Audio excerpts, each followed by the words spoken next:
The grand throne room of the Soseon kingdom shimmered under the light of 100 lanterns. King Lee Min-jun, a stern man etched with the lines of rule, sat upon the ornate dragon-carved throne.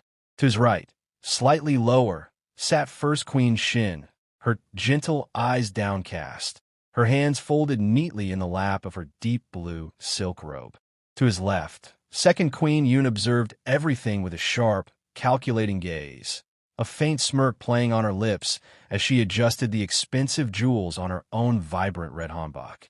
Before them stood crowned Prince Lee Min-jun, the very picture of royal grace in his elegant hanbok of silver and sapphire blue.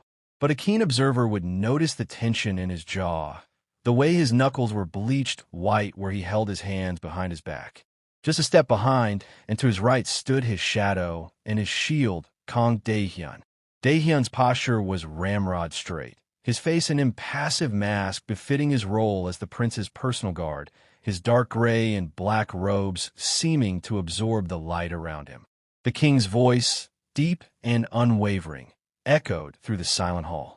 "The Northern Kingdom has accepted our proposal, Min-jun. You will marry Princess Suwa. This alliance will secure our borders and bring prosperity for a generation. This is not merely a choice. It is your destiny as crown prince." A heavy silence followed. Min-jun's heart hammered against his ribs, a trapped bird desperate for freedom. Yet his years of training held. He bowed stiffly, his voice barely more than a controlled exhale. "Yes, father." With a wave of the king's hand, the audience was dismissed. As Min-jun turned to leave, his path took him past Dehyan.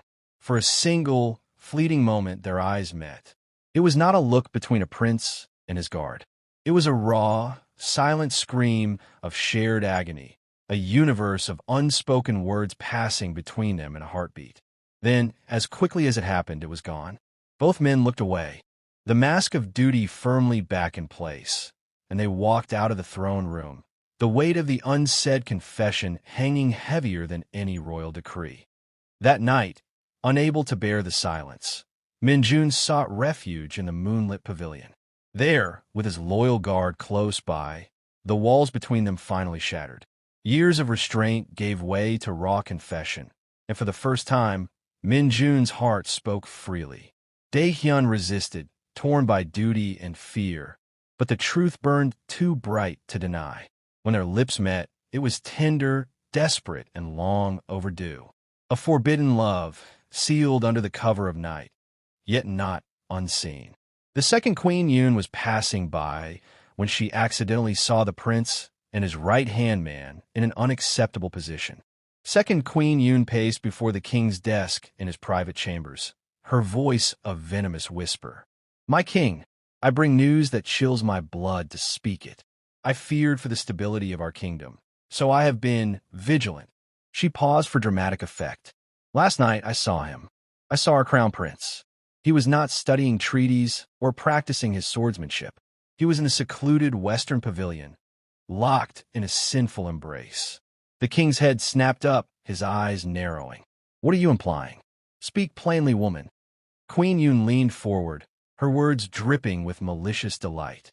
"I am implying, Your Majesty, that the man corrupting your son, shaming our royal house, and risking the greatest alliance we have ever known is none other than the one you trust at his side every day." It was Kang Dae-hyun, his own guard. They were kissing Jong-in, like lovers. She spat the last word as if it were poison. "Imagine if this gets out. The Northern Kingdom will see it as the ultimate insult. They will not give us their princess. They will give us war. Our son is bewitched. That common soldier has made a fool of the crown prince and a mockery of this dynasty." The king's face, once stern, was now a thundercloud of rage and humiliation. He slammed his fist on the desk, making the ink pot rattle. "That snake. I welcomed him into our home, entrusted him with my son's life." He roared for his captain of the guard. "Find Kang Dae-hyun. Seize him. He is to be stripped of his rank and exiled from the kingdom immediately for his treachery. And you," he hissed, turning back to a now smirking Queen Yoon, "you will speak of this to no one. This shameful secret dies within these walls." But later, when the throne room was empty and shadows grew long, the king summoned his most trusted captain into the dim silence of his war chamber. His voice was no longer a roar of anger, but a cold, deadly whisper. "The order for exile is for public record," he murmured, his eyes like chips of flint. "But the world is a dangerous place for traitors. When you take him to the northern woods, ensure he meets with a tragic accident. Bandits are ruthless this season. Do you understand? He must not reach the border. He must not breathe the same air as my son ever again. This is not a request. It is your king's command." Unseen, just outside the chamber's slightly ajar door, Prince Min-suk froze, a cup of tea he was bringing for his father turning ice-cold in his hands. He had heard everything. His blood ran cold. Without a sound, he retreated, his heart pounding a frantic rhythm against his ribs. He had to find his brother. Now, he found Min-jun in his quarters, staring blankly at a map of the northern kingdom. Without preamble, Min-suk burst in, his face pale. "Hyun, it's Dehyan. Father." "You didn't just exile him. He's given orders. His men are to kill him in the woods and make it look like an attack. They're taking him north at dawn." Min-junis was Shetsuth. The passive despair in his eyes was instantly replaced by a fierce, terrifying resolve. "Then we have until dawn," he said, his voice trembling not with fear, but with purpose. "Gather your dark riding clothes and a sword. We're getting him back." Before the first light of dawn could touch the palace spires, two shadowy figures slipped out through a forgotten gate, their horses' hooves muffled against the cobblestones. They rode harder than they ever had, pushing their steeds toward the dense northern woods. They arrived just as the sky was bleeding into a soft gray. Hidden by the thick foliage, they saw the grim scene. Dehyan, on his knees, his hands bound, the king's captain standing over him with a drawn sword, ready to strike. "Now, Min-jun yiled." They erupted from the trees. Min-suk, with an archer's precision, let an arrow fly that whistled past the captain's head, embedding itself in a tree trunk. The distraction was all Min-jun needed. He charged, his own sword clashing against the captain's with a sharp ring of metal. Min-suk engaged the other guards, his movements a blur of controlled fury. The fight was swift and brutal. The royal guards, shocked by the ferocity and skill of the princes, were quickly disarmed and subdued. Min-jun rushed to Dehyan's side, his hands shaking as he cut the ropes binding his wrists. "I'm here. I'm so sorry. I'm here," he whispered, his voice raw with emotion. Dehyan looked up, his eyes wide with disbelief and fear. "Your Highness, you shouldn't have come. You've thrown away everything." "I told you," Min-jun said, cupping his face. "I choose us."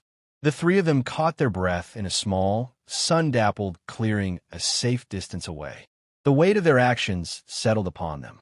Min-jun turned to his younger brother, his expression firm but filled with gratitude. "Min-suk, you must go back." "Jun, no." "Listen to him," Min-jun insisted. "You must be the one to tell father. Tell him I renounce my title. I relinquish my claim to the throne. I will not be a pawn in a marriage I never wanted, and I will not live a life where the man I love is hunted for existing. Tell him his eldest son is dead to the crown, but alive for the first time." He looked at Dehyan, taking his hand, their fingers intertwining. "Tell him I will only return to this kingdom on the day he can look at me and see his son, not a prince. On the day he can accept that my heart belongs to this man, and that is not a crime, but my greatest truth." Tears welled in Min-suk's eyes, but he nodded, understanding the immense sacrifice and the profound courage it took. "I will make him understand, Hyung. I promise you." With a final, fierce embrace between the brothers, Min-jun and Dehyan mounted their horses. They did not look back at the palace, the prison of tradition they were leaving behind. Instead, they looked forward toward the rising sun, toward the mountains and the uncertain, but free, future that awaited them. They rode away, two souls finally united, their love no longer a secret whispered in shadows, but a declaration written against the open sky.